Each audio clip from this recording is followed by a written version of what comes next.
Alrighty, let's talk some weather here. It's springtime. Well, meteorological spring, right? We start our spring from a weather standpoint March 1st. Of course, the vernal equinox still coming up. The point is, we have a lot of days like this where you've got the potential for strong thunderstorms. So, this is the SPC outlook for Wednesday night into Thursday morning. All right.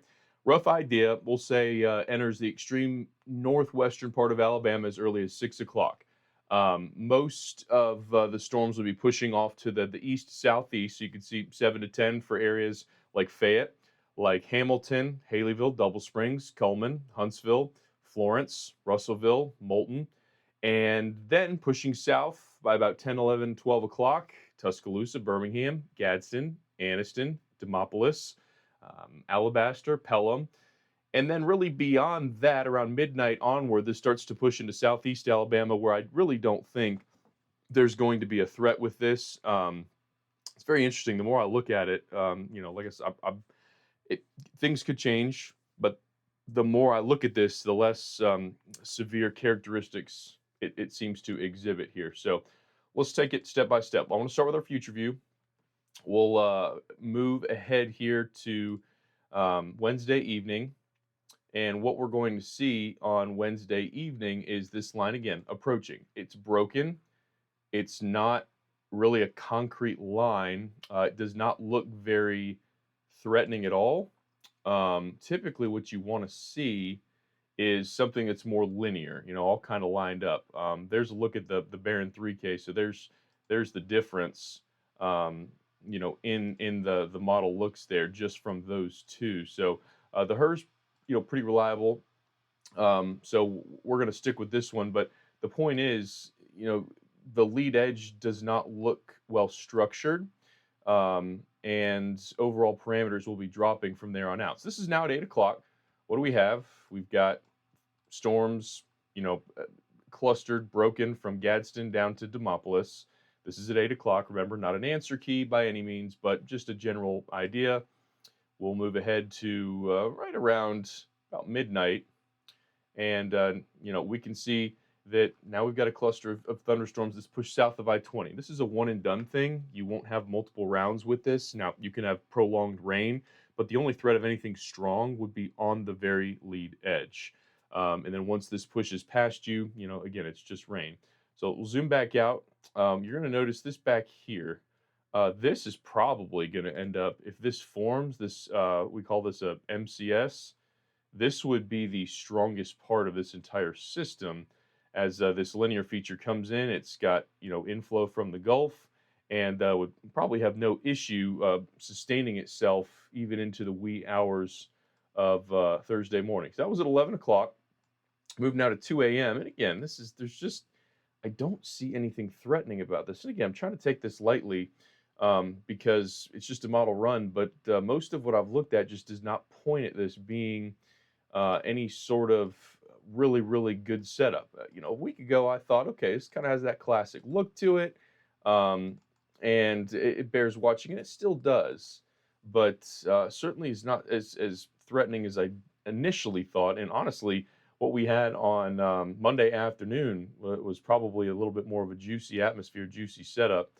So let's push this forward now to about 6 o'clock in the morning. Now, what do we have? We got some heavy rain that stretches really from Montgomery down to Monroeville. Again, we'll have to watch a line like this. It's going to be, I-65, I-10 down near Mobile. You get a Boeing segment like that, and that's where you can have some relative wind gusts here. So that will play a role most likely in what we see along the Gulf Coast in the Wiregrass. This is at about 8 o'clock. You'll notice our overall sky will clear as we go throughout the day. And look at our winds picking up. We're going to have winds gusting, to 25 miles an hour with drier air filtering in as we go throughout the day. So that's really the entire evolution of this. Now I want to go to our parameters. Okay, this is instability. What is instability? That's your energy available. So what is going to make the air parcels rise? The more cold air we have aloft, the warmer our surface temperature, usually the better updrafts we will have, because that air is going to be moving, vertically very readily. So this is at 1 o'clock on Wednesday. Again, this is before any rain arrives. This is at about 5 o'clock. And notice we do have here in Northwest Alabama some decent instability. This is about 800 to 1,000, 1,200 joules kilogram. That is a decent amount of instability. Not a ton, but that's enough to sustain thunderstorms. So, areas right around, Fayette, Walker County, again, right before the sun goes down, probably a best bet of seeing some of these stronger. Again, there's more than just instability that goes into play here. So we'll move this ahead and watch how quickly this fizzles. Of course, right behind the line, there's none.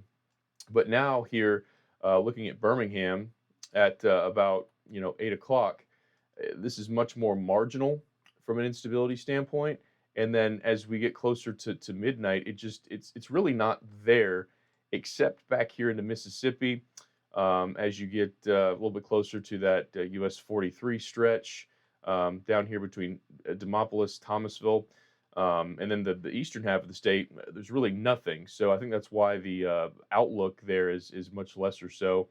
And moving through early Thursday morning, again, watch the wiregrass. There might be enough instability here for certainly some thunderstorms, but we'll have to wait and see if there is if this line can maintain itself. Again, sometimes if these get well enough structured, they will be able to carry momentum, and sometimes we can get stronger thunderstorms because they're well established, even moving into a environment that's not necessarily great for sustaining thunderstorms. So again, the cutoff for that risk is down in the wiregrass, kind of hinting at that weakening. This is a product for instability and shear. Okay, so now we're looking at do our winds rotate or change velocity with height, change speed with height. Something I've looked at is our winds are going to be what we say is unidirectional. So our surface winds are going to be coming out of the southwest. Our winds aloft will be coming out of the southwest. There's not a huge difference in wind speed from the surface to 700, 800 millibars, 3 to 5, 7,000 feet. And that means there's not going to be as much of that shear. So think about it. If you got winds at the surface, your traffic's going a little bit slower, and then winds aloft are going fast, you're going to get like this, little rotating, sort of like an eddy. And I don't know that our speed shear is going to be strong enough. And you can see these are incredibly marginal values of an overlap of instability and wind shear. So is it possible? Yes. Is it probable? I don't think this is a big event, but a couple strong thunderstorms are possible. Again, we'll keep an eye on coastal areas too as that line forms. So that's a look at really our next system. Wednesday night, Thursday morning. This is Friday morning. We're going to have some frosty conditions, I think, across parts of North Alabama. Likely up in the Tennessee Valley, we can have some mid-30s there. There are several spots here that typically are cooler than what models suggest. I don't know about a freeze anywhere, but I definitely think mid-30s and some frosty conditions for some. As you get south of I-20, we're probably talking right around 40 degrees and low to mid-40s there for the wiregrass. So, we're not out of the woods yet for the cold air. So let's look at the following system. Okay, so we go into the Alabama weekend, and this next system that's going to come through is just more of a reinforcing of cold air. In fact, it's going to be a reinforcement of winter. Saturday's beautiful, statewide. Going to be warmer too. We'll be back in the 70s. I've got upper 70s for central Alabama. We'll be in the 80s to the south, and you'll notice clouds creeping back in. We're dry though through the first half of the day on Sunday. Some isolated showers over in Georgia, but then you're going to notice this front approach. There it is, an area of rain stretching from Natchez back up towards Tupelo, Florence, up to Nashville. And then this will gradually shift east overnight at 1 o'clock. I-59, I-20 corridor. It's just rain, maybe some thunder. This is not a severe setup by any means. Not even going to be a big rainmaker. And then it's out of here by Monday, probably Monday morning. So mainly an overnight threat, although Sunday evening we could see a few showers. This one will be much more of a benign passage than the one Wednesday night. rainfall estimates over the next 7 days. Those are our two rain threats. That's it. So we've got the Wednesday night threat, and then we've got that Sunday night into Monday potential. And you can see about an inch for much of the state. And again, it's very, very hard to quantify this. We saw with yesterday's rains, there were parts of Alabama that got no rain. There were other parts that got 3 inches. I mean, it's just the way these set up and the track of these. Sometimes there's training. You could have rain totals all over the map. But in general, we're looking at, again, beneficial rain for much of the state. All right, let's go to our temperatures. Here we go, winter fans. What do you think? Monday afternoon, upper 40s across the shoals, Tennessee Valley, low 50s in central Alabama, upper 50s to low 60s to the north. But here we go, Tuesday morning, we've got a freeze. A freeze is indeed coming for areas along and north of I-20, I believe. We will see mid-30s all the way down potentially to Troy, Thomasville, Eufaula, probably mid to upper 30s near Dothan, and then down near Mobile closer to the coast. We'll probably stay in the 40s with the Gulf beginning to warm up there. It's tough to get into the 30s this time of year. Temperatures Tuesday afternoon. This will be, you'll notice this as well. We're coming off of days in the 70s and 80s, and we're talking about highs in the 50s, all right? I'd be surprised if we stay in the 40s. It's tough to do this time of year, almost 12 hours of daylight. We also have a much higher sun angle, so we tend to rebound a little bit better. But either way, it's chilly.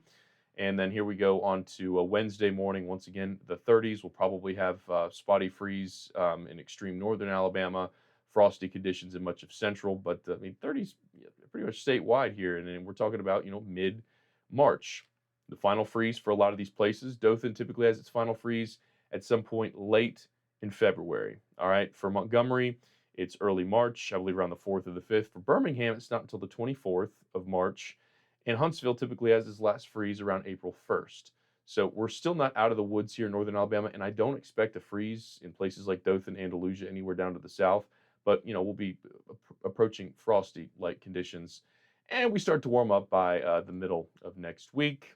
We'll have lows in the 40s by Thursday and highs back in the 60s and perhaps 70s by Thursday. So this is a look at the 8 to 14 day outlook, starting to suggest that temperatures warm back up into perhaps the above average range, although this is pretty close to average. The confidence is not high that we're going to be above.